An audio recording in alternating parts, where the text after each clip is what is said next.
Israel की website the यरूशलेम post ने यह दावा किया है कि हमास का टॉप लीडर याह्या सिनवार जिंदा है।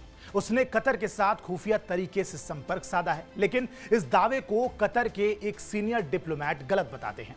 उनका कहना है कि सिनवार से उनका सीधा संपर्क नहीं हुआ है, बल्कि उनकी बातचीत हमास के एक सीनियर लीडर खलील अल हयाह के जरिए हुई है। ऐसे में यरूशलेम पोस्ट के इस दावे के पीछे क्या कहानी है, जानेंगे इस वीडियो में। नमस्कार, आप देख रहे हैं TV9 डिजिटल। मेरा नाम है आयुष मिश्रा। बीते महीने इजराइल की मिलिट्री इंटेलिजेंस ने इस बात का दावा किया था कि IDF के हमले में हमास लीडर याह्या सिनवार मारा गया है। यह हमला इजरायली फोर्स ने 21 सितंबर को गाजा के एक स्कूल में किया था। इस बिल्डिंग में हमास का कमांड सेंटर था। इस अटैक में 22 लोग मारे गए थे और दावा किया गया था कि सिनवार की मौत भी इसी एयर स्ट्राइक में हो गई। हालांकि इजरायली सेना गाजा में सिनवार के मारे जाने के मामले की जांच अभी भी कर रही थी। याह्या सिनवार को बीते एक साल के दौरान केवल एक बार ही देखा गया है। IDF के मुताबिक वो एक सुरंग में कई इजरायली बंधकों के साथ मौजूद था।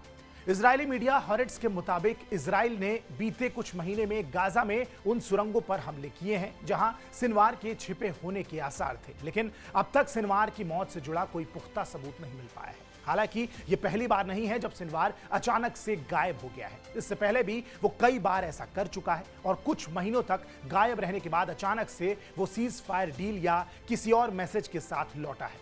7 अक्टूबर 2023 को इजराइल पर हमले के 3 अहम किरदार थे। इसमें हमास का पॉलिटिकल चीफ इस्माइल हानिये और मिलिट्री चीफ मोहम्मद दाइफ मारे जा चुके हैं, जबकि तीसरा किरदार गाजा में हमास का लीडर याह्या सिनवार जिंदा है या मारा जा चुका है, अभी तक इस बात की स्पष्टता नहीं हो पाई है। इजरायली फोर्स को उसकी तलाश है, लेकिन गाजा में बिछी सुरंगों के जाल में सिनवार को तलाशना बेहद मुश्किल काम है।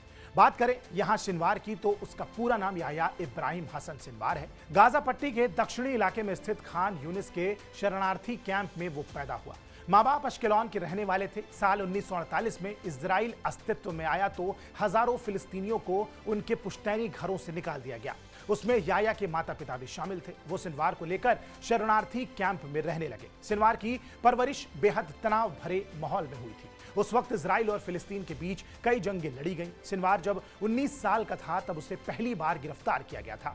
उस पर 2 इजरायली सैनिकों और 4 फिलिस्तीनियों का अपहरण और हत्या का आरोप था। मुकदमा चला और उसे उम्र कैद की सजा सुनाई गई। हालांकि साल 2011 में इजरायली सैनिक गिलाद शालिट के बदले 1000 से ज्यादा कैदियों की अदला बदली हुई। इस दौरान याह्या सिनवार को भी रिहा कर दिया गया। तब तक सिनवार करीब 22 साल जेल में बिता चुका था। सिनवार को निर्मम हत्यारा कहा जाता है। BBC की रिपोर्ट के मुताबिक सिनवार ने इजराइल के लिए जासूसी करने के शक में एक शख्स को उसके भाई के हाथों ही जिंदा दफन करवा दिया था। हैरानी की बात यह है कि दफन करने का काम किसी फावड़े से नहीं बल्कि चम्मच से किया गया था। ऐसी निर्मम हत्याओं की वजह से सिनवार को खान यूनिस का कसाई भी कहा जाता है। सिनवार के करीबी भी उससे खौफ खाते हैं। कहा जाता है कि अगर आप सिनवार की बात टाल रहे हैं तो अपनी जिंदगी को दांव पर लगा रहे हैं। सिनवार ने 2015 में हमास कमांडर महमूद इश्तिवी की टॉर्चर कर जान ले ली थी। इश्तिवी पर समलैंगिकता और पैसों की हेर फेर का आरोप था। सिनवार लोगों को कंट्रोल करने में माहिर है। हालांकि वो अच्छा वक्त नहीं माना जाता। साल 2014 में उसे मृत घोषित कर दिया गया था, लेकिन ये खबर अफवाह साबित हुई। साल 2015 में सिनवार को अमेरिका ने आतंकी घोषित कर दिया, लेकिन ईरान के साथ उसके मजबूत रिश्ते हैं।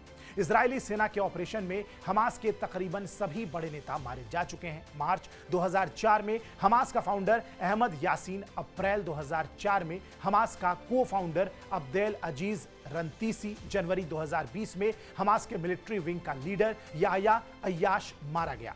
इसके बाद जनवरी 2024 में हमास का सीनियर लीडर सालेह अल अरूदी, जुलाई 2024 में हमास का पॉलिटिकल चीफ इस्माइल हानिये और अगस्त 2024 में हमास का मिलिट्री चीफ मोहम्मद दाइफ मारा गया। ऐसे में अब हमास के टॉप लीडरशिप में सिर्फ सिनवार के बचे होने की खबरें थी। लिहाजा इजराइल का पूरा ध्यान इस वक्त सिनवार को ढूंढकर उसे मारने पर है। बहरहाल इस खबर पर आपकी क्या प्रतिक्रिया है, कमेंट बॉक्स में जरूर बताएं। बाकी देश और दुनिया की तमाम खबरों के लिए सब्सक्राइब कीजिए TV9 डिजिटल। नमस्कार।